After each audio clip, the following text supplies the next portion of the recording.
Amém? Vamos ler Êxodo capítulo 2, versículo 23.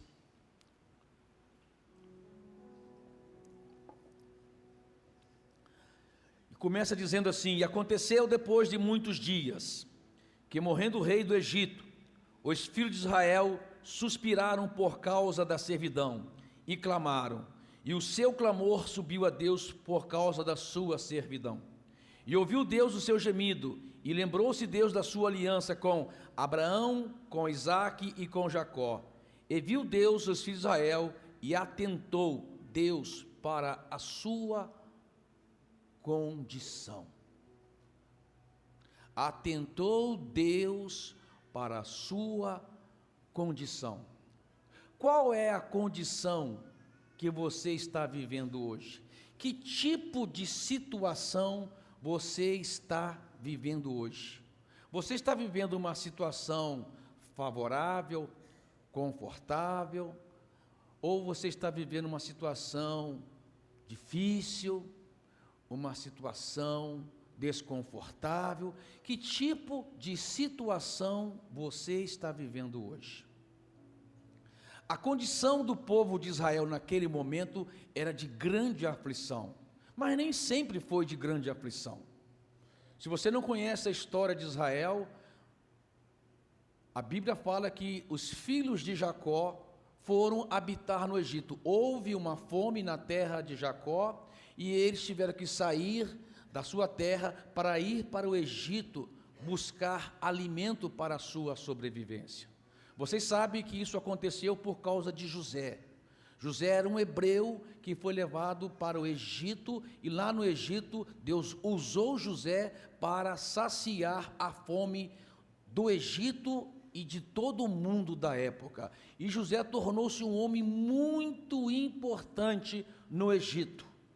E quando a família de Jacó foi para o Egito, e Jacó era pai de José, eles tiveram uma situação favorável. O rei Faraó agradou-se de José, por conta disso, cuidou de toda a família de José, de toda a família de Jacó. E por 400 anos permaneceu essa condição favorável.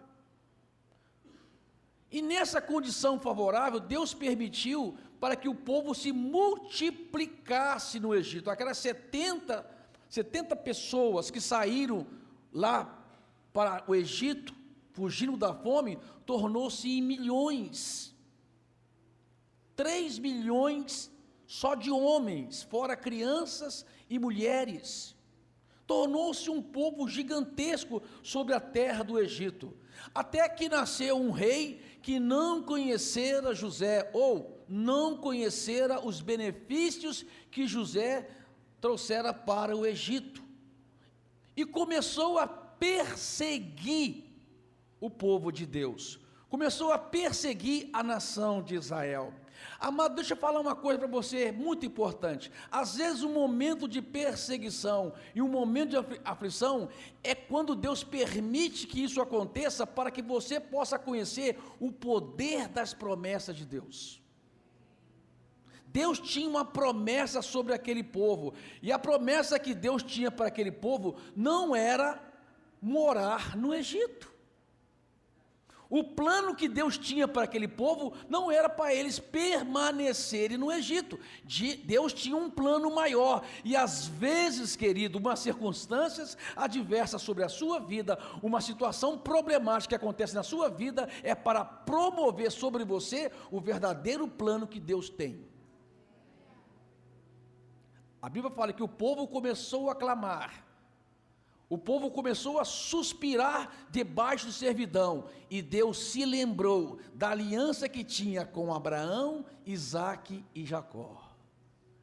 Deus se lembrou: é hora de eu tirar o meu povo deste lugar.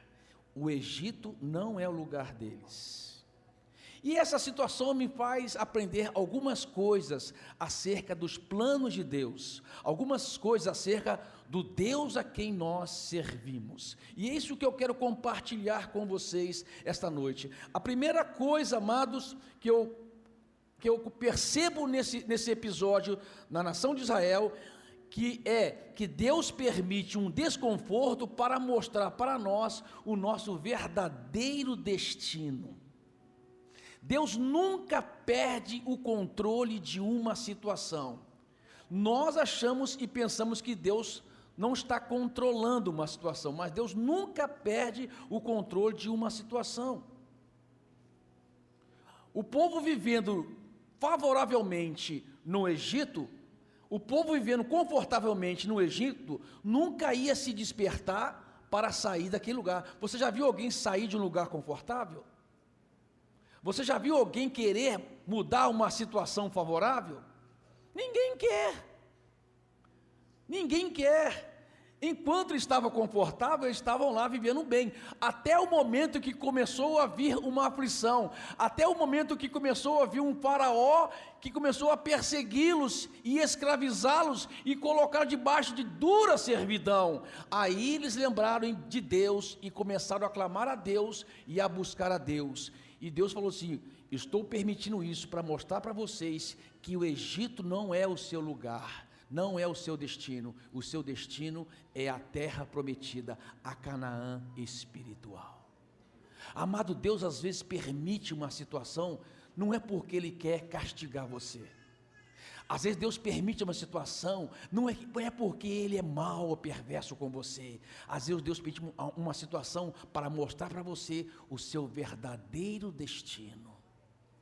Paulo diz que sabia viver em toda e qualquer situação. Na sua carta aos Filipenses, capítulo 4, diz: eu sei viver em toda e qualquer situação. Eu sei tanto estar humilhado como estar honrado. Eu sei viver tanto na fartura como na escassez. Tudo posso naquele que me fortalece. Amados, queridos, nós precisamos aprender uma coisa: quando estivermos numa situação favorável, nós devemos lembrar de Deus. É Deus que me colocou naquela situação favorável. Eu não vou nunca me esquecer de que é Deus que me proporcionou esse momento de tranquilidade. Mas quando eu passar por uma situação difícil, quando eu passar por uma situação desfavorável, eu tenho que buscar a Deus de Deus. Qual é o plano que você tem na minha vida através dessa situação? Aonde, afinal de contas, o Senhor quer me levar?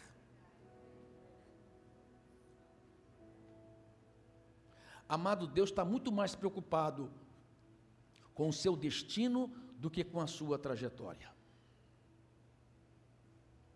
A trajetória, às vezes a nossa trajetória é igual um eletrocardiograma, né? É subidas e descidas. A vida é assim, de subidas e descidas. E a sabedoria, o verdadeiro cristão é aquele que, no momento da subida, ele louva a Deus. Como o Tiago diz na sua carta, capítulo 5, ele diz, né? Está alguém entre vós contente? Cante louvores. Tem momento que você tem que cantar louvores mesmo. Tem momento de alegria, de você exaltar a Deus pelo momento de felicidade que você está vivendo. Mas Tiago diz: se está alguém entre vós doente, faça oração. Se está alguém sofrendo, ore. Eu tenho que entender a trajetória e nunca me desviar do propósito de Deus, que é o meu destino. É o destino que é importante. Amado, a situação, a circunstância pode mostrar para você o plano que Deus tem. Você tem que saber que tudo está no controle de Deus. Deus não perde o controle. Ele não perde o controle. Naquele momento, ou antes da aflição, o povo poderia pensar: o Egito é o melhor lugar para viver. Mas na aflição eles descobriram que Deus tinha uma promessa maior. Amados, aprenda uma coisa: às vezes é na aflição que você vai descobrir o poder da promessa de Deus. A segunda coisa que nós descobrimos nesse texto é que Deus sempre visita o seu povo. É lindo isso. E nós precisamos aprender a olhar para o tempo da visitação de Deus. A pessoa que tinha mais motivos para querer permanecer no Egito, o israelita, o hebreu, que teria mais motivo para querer permanecer no Egito, era José. José tornou-se o homem mais importante de toda a terra naquela época. tornou-se um homem rico, poderoso, influente, um homem que tudo que desejasse poderia obter.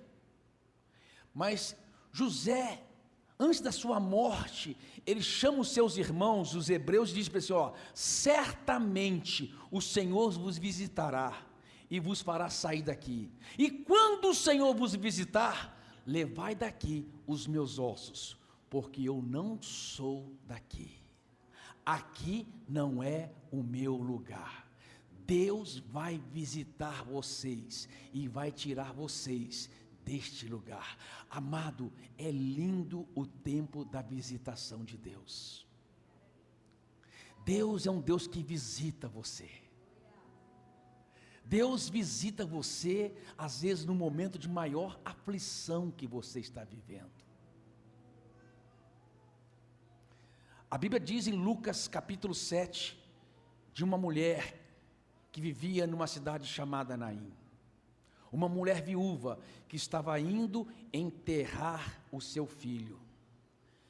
Por algum motivo, Jesus foi levado àquela cidade. E Jesus, quando viu aquela mulher chorando, disse: mulher, não chore mais.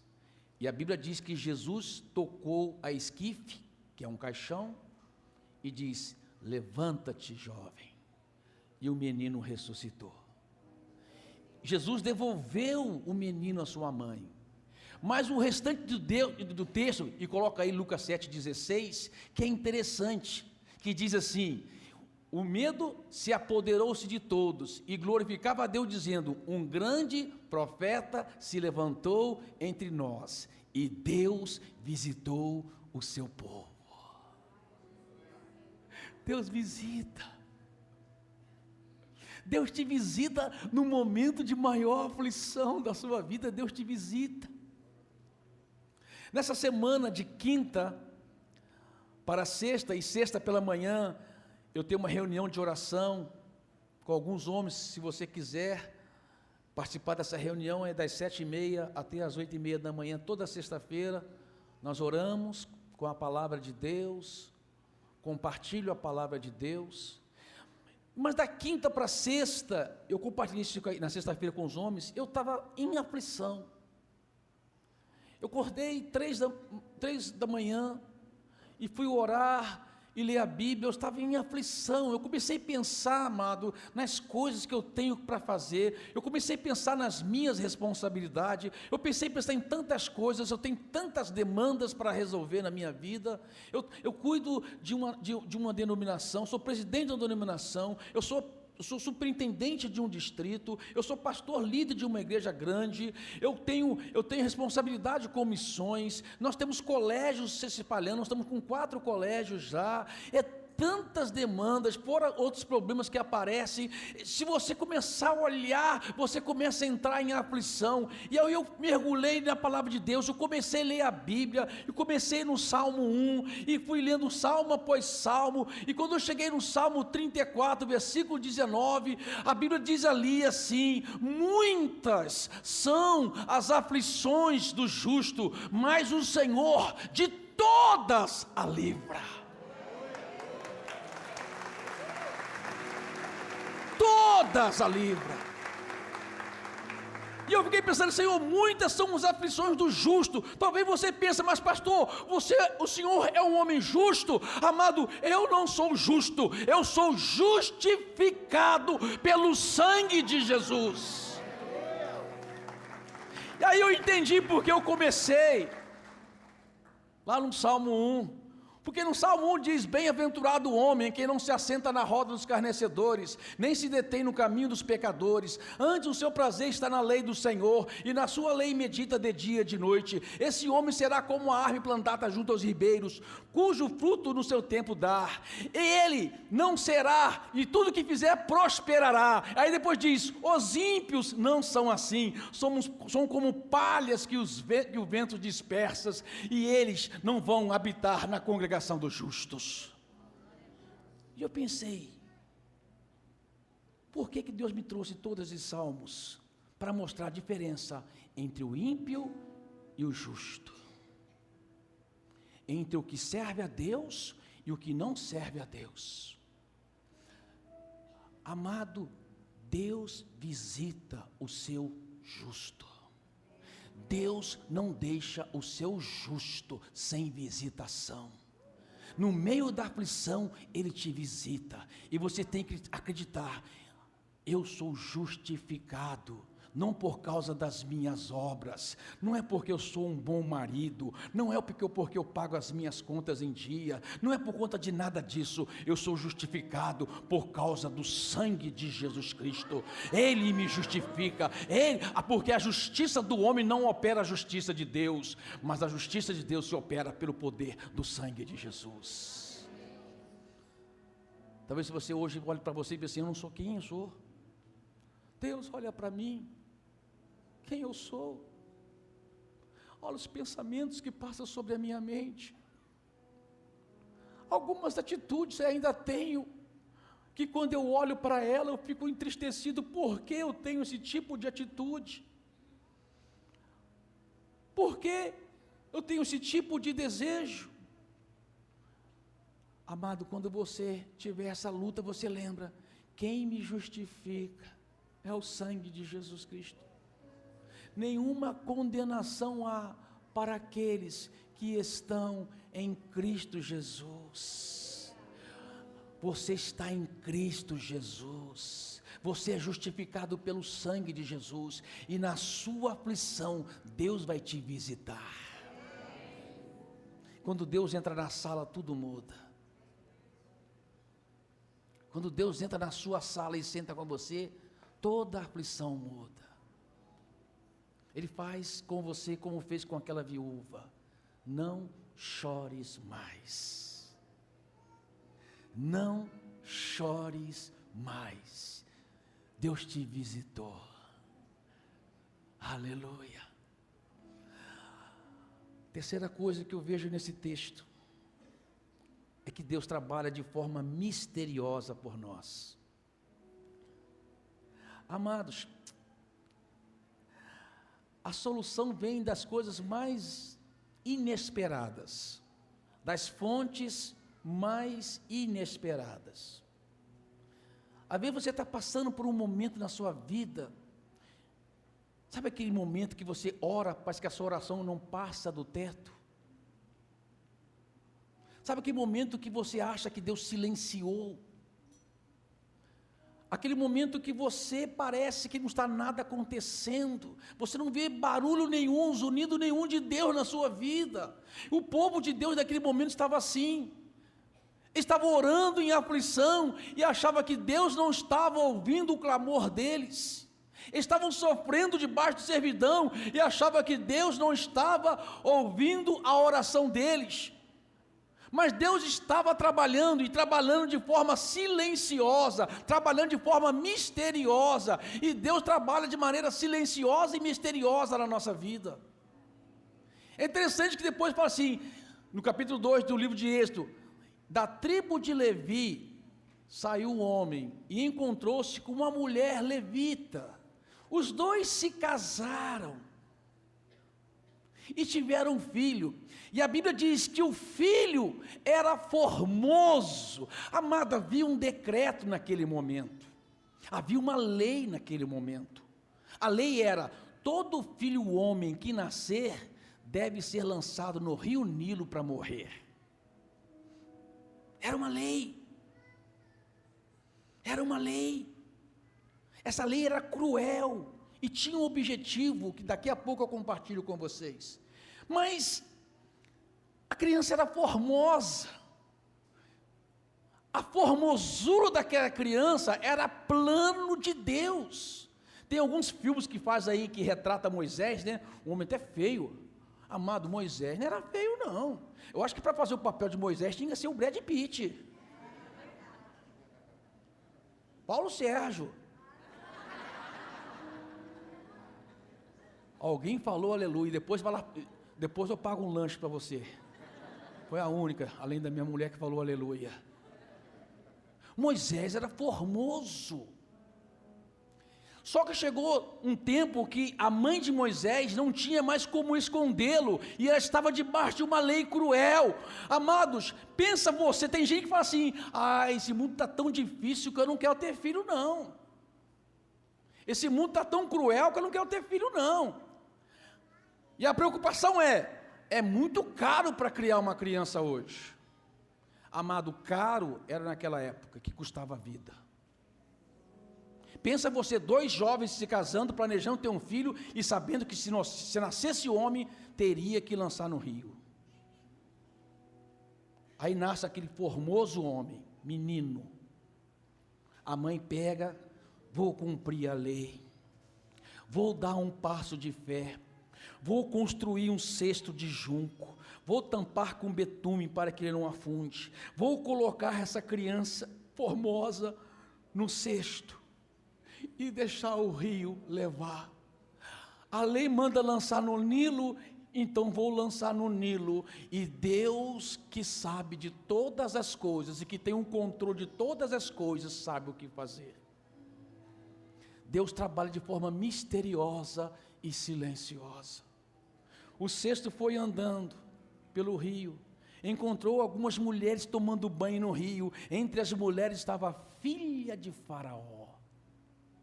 Quando olhou para aquele menino, disse: como ele é lindo, como ele é formoso, eu quero ele para mim.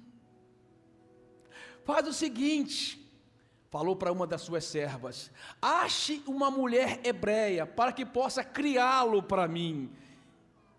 Deus trabalha de forma misteriosa e silenciosa. Foi lá, achou a própria mãe de Moisés. E a própria mãe de Moisés, agora com legalidade, agora sem estar debaixo de uma opressão da lei, cria Moisés para se tornar um homem que ia ser o grande libertador do povo de Deus. Amados, Deus é tremendo. Ele jogou Moisés dentro do palácio do rei. Você não sabe como Deus trabalha, amado. Hoje pode ser que você está vivendo uma situação assim, que você não ouve nenhum som sair do céu, você não ouve nenhum barulho sair do céu. Você queria ver um barulho do céu no meio da sua aflição, você queria ver um barulho do céu para falar com você porque você está passando por isso. Pedras estão sendo lançadas contra você, você está sendo apedrejado por uma situação, mas Deus que trabalha de forma misteriosa, Deus que trabalha de forma silenciosa, pega essas pedras e constrói um castelo na sua vida. Deus é um Deus grande. Você tem que fazer como a mãe de Moisés. Eu vou ter fé de que Deus vai cuidar disso. Precisou de muita fé para jogar o próprio filho no rio. Precisou de muita fé e acreditar que as correntezas levariam aquele menino para o destino certo. Por isso que a Bíblia fala: o meu justo pela sua fé viverá. Ontem, aconselhando um rapaz, ele disse: pastor Paulo, eu não estou sentindo nada. Eu estou vivendo minha vida cristã, mas não estou sentindo nada. Eu sinto um vazio dentro de mim. Eu queria sentir alguma coisa. Amado, se você sentir alguma coisa, você toma um Doril, que pode ser uma dor de cabeça. Quem disse que você tem que sentir alguma coisa, meu amado? Quem te falou que a vida cristã é baseada em emoções e sentimento? Fé, amado, fé é você acreditar, mesmo que o céu esteja de bronze e você não veja, ouça barulho nenhum, mesmo que a circunstância esteja em tremenda aflição, mesmo que todos os diagnósticos são todos desfavoráveis a você, mas o meu justo pela sua fé viverá.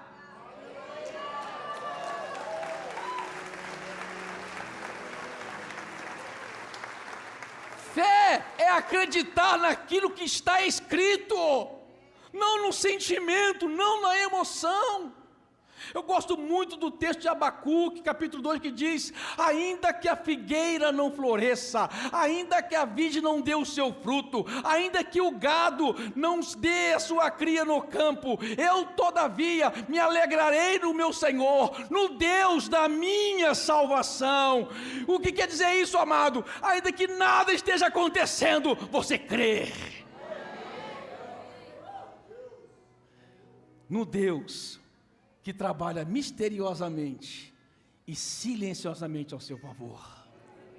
O povo estava em aflição, mas Deus estava trabalhando. O povo estava sofrendo, mas Deus já estava trazendo a provisão.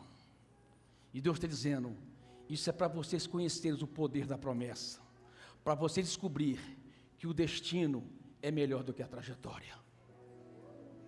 O destino é melhor do que a trajetória. A quarta coisa que eu aprendo é que numa situação difícil que você está vivendo, Deus usa para revelar sua verdadeira identidade. Deus usa para revelar a sua verdadeira identidade. Sabe qual era o plano de Faraó ao mandar matar os meninos? Por que não era plano matar as meninas? Só os meninos. Porque Faraó queria roubar a identidade daquele povo. Se matasse os homens, as mulheres teriam que procurar homens que não eram hebreus. E seria roubado a identidade deles como povo de Deus. Você precisa conhecer a sua identidade em Cristo. Eu tenho uma identidade em Cristo. Você tem uma identidade em Cristo. O texto diz assim: e levantou-se um novo rei sobre o Egito, que não conhecera José, o qual disse ao seu povo: eis que o povo dos filhos de Israel é muito e mais poderoso do que nós. Eia, usemos de sabedoria para com eles, para que não se multiplique, e aconteça que, vindo a guerra, eles também se ajuntem com os nossos inimigos, e pelejem contra nós, e saiam da terra. Faraó sabia de 3 coisas sobre o povo, que o povo não sabia. Faraó aqui representa Satanás. Faraó aqui representa Satanás. Na verdade, Faraó tinha medo de 3 coisas que o povo descobrisse na identidade que eles tinham. A primeira coisa que Faraó tinha medo é que o povo descobrisse a força que eles tinham. Gente, que força que você tem.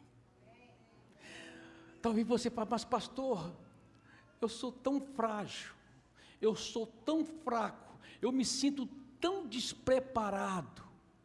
Mas, amado, Deus coloca o seu poder em vasos de barro, para que a glória seja dele e não nossa. Nós temos uma força extraordinária. O povo tinha uma força que não sabia. Muita gente hoje não desconhece a força que tem.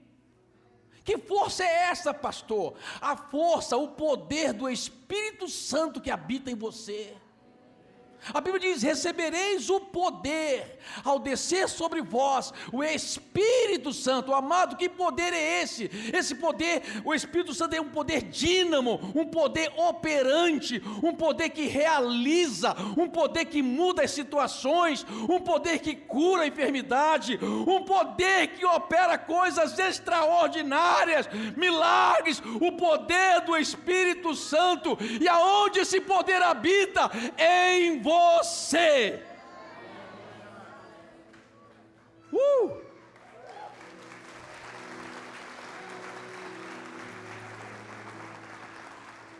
Amado, você é muito mais forte do que você imagina. Há uma força extraordinária em você, e você precisa conhecer essa força em Deus. O faraó tinha medo que o povo descobrisse a força que tinham. Vamos manter esse povo ocupado com tarefas, vamos manter esse povo em aflição, porque se eles pararem para pensar na força que tem, ninguém segura esse povo. Amado, ninguém pode segurar alguém que tem conhecimento do poder do Espírito Santo. O Espírito Santo opera em nós. A força e o poder do Espírito é extraordinária. Conheça a força que você tem. A outra coisa que Faraó tinha medo que o povo descobrisse é que eles eram pessoas de guerra. Faraó tinha medo da guerra. Tem muita gente que pensa assim: pastor Paulo, Satanás está levantando contra mim em retaliação, Satanás está se levantando. Amado, Satanás é um derrotado. É um derrotado. Sabe o que você tem que fazer na sua vida? Você tem que pegar o seu sapato e escrever debaixo do sapato assim, ó: Satanás, aqui é o seu lugar, debaixo dos meus pés. Você está entendendo? Tem gente que fica amedrontado, preocupado. Amado, Satanás tem medo que você saia à guerra. Ele mantém muita gente debaixo de aflição, mantém muita gente debaixo de jugo, para que essa pessoa não saia à guerra. Porque, amado, você conhecendo a força que você tem e sair para a guerra em oração, em jejum, então você: olha aqui, Satanás, pode esperar, eu estou indo aí batalhar as guerras do Senhor, não pela minha força, mas pelo poder do Espírito Santo, não pela minha capacidade, mas pelo poder do sangue de Jesus, não porque eu posso, mas tudo posso daquele que me fortalece. É no poder de Deus, amado. Você está entendendo? Eu vi uma foto muito interessante um dia, né? Um cordeirinho assim, né? Olhando para o lobo, e o lobo olhando para o cordeirinho, assustado, o lobo olhando para o cordeirinho, se assustado, e o cordeirinho assim, ó, olhando para o lobo. Mas sabe por que o lobo estava assustado? Não era por causa do cordeirinho, não, é porque atrás do cordeirinho estava o leão da tribo de Judá.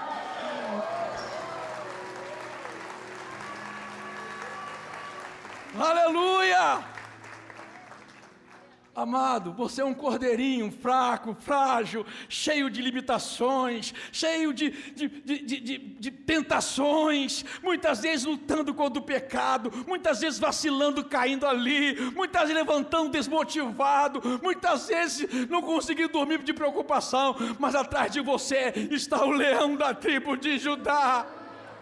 Não é na sua força, não é no seu poder, é no poder dele. Oh, é bom mesmo que você conheça a sua fragilidade. É bom mesmo que você sabe que você não tem força. Mas é bom que você saiba que atrás de você está o leão da tribo de Judá e diz: é comigo, meu servo. É comigo. A terceira coisa é que Faraó tinha medo. E aqui mais para mim é importante. Faraó tinha medo que o povo descobrisse a força que tinha, que saísse a guerra contra eles e saísse da terra. Satanás tinha medo que o povo saísse do Egito. Mas você pensa que Satanás quer tirar você do Egito? Quer que você permaneça lá. Satanás tinha medo, tem medo, que o povo descubra que é um povo livre. Satanás tem medo que você descubra da liberdade que você tem em Cristo Jesus. Você é livre. As correntes foram quebradas, os grilhões foram despedaçados, a morte não pode mais vencer você, porque você está escondido em Cristo. Você é livre.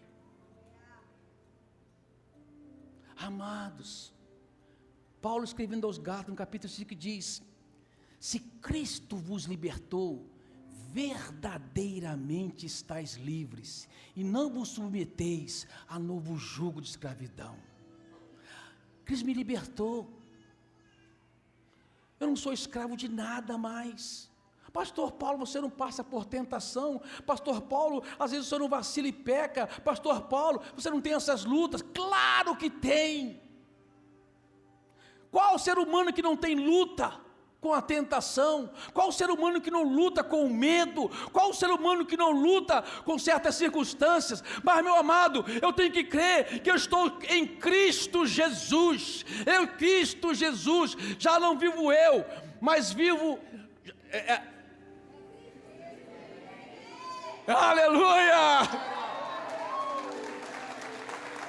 Já não vivo eu, mas Cristo vive em mim, e a vida que vivo na carne, ou seja, enquanto eu estiver nesta carne, eu vou sofrer tentação, enquanto eu estiver na carne, eu vou passar por lutas, enquanto eu estiver na carne, eu vou ter medo, enquanto eu estiver na carne, já não vivo eu, mas Cristo vive em mim, mas a vida que vivo na carne, vivo na fé. Que fé, amado? Naquilo que Ele fez na cruz por mim. Ele levou sobre si todas as minhas maldições, Ele me libertou do pecado, Ele me purificou de toda a condenação, Ele pagou o preço que eu não podia pagar.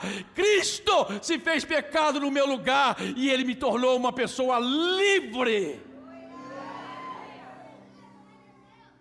Livre. Você é livre. Por isso que Paulo diz: nenhuma condenação há para aqueles que estão em Cristo Jesus, porque são livres. Eu estou liberto. Eu estou liberto. Conhecereis a verdade, e a verdade vos libertará. Qual é a verdade, querido? A verdade de que um dia Deus desceu do céu, vestiu-se de carne, viveu uma vida entre nós, pagou um preço que eu não podia pagar, e morreu na cruz ao meu favor, para que através da sua morte eu alcançasse a minha libertação.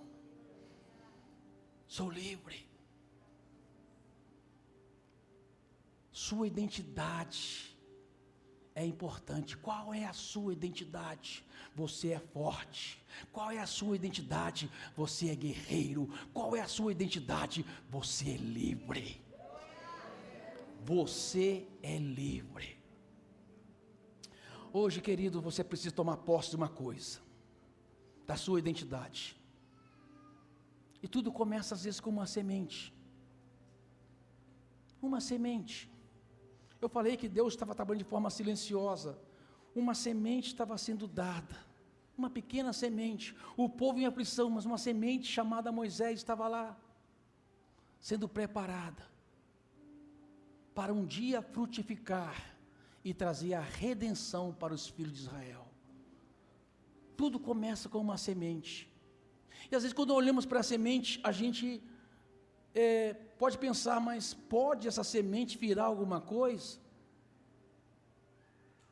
Quando eu olho para uma semente de laranja, eu já imagino uma laranja. Você olha para um caroço de manga, você já imagina uma manga. Mas eu imagino uma laranja, quando eu pego uma semente de laranja, eu imagino uma manga, quando eu pego um caroço de manga, porque eu já conheço o processo, eu já passei por esse processo e vi uma semente de laranja tornar-se um dia uma laranja. Mas uma semente que você não viu ainda o fruto dela, uma semente que você não viu ainda o resultado dela, é apenas uma semente na sua mão. O que você precisa? Precisa acreditar que essa semente, no devido tempo, vai dar o seu fruto. Você tem que pegar essa semente hoje e dizer: pastor Paulo, eu vou pegar a minha semente esta noite. Eu estou precisando de um fruto na minha vida.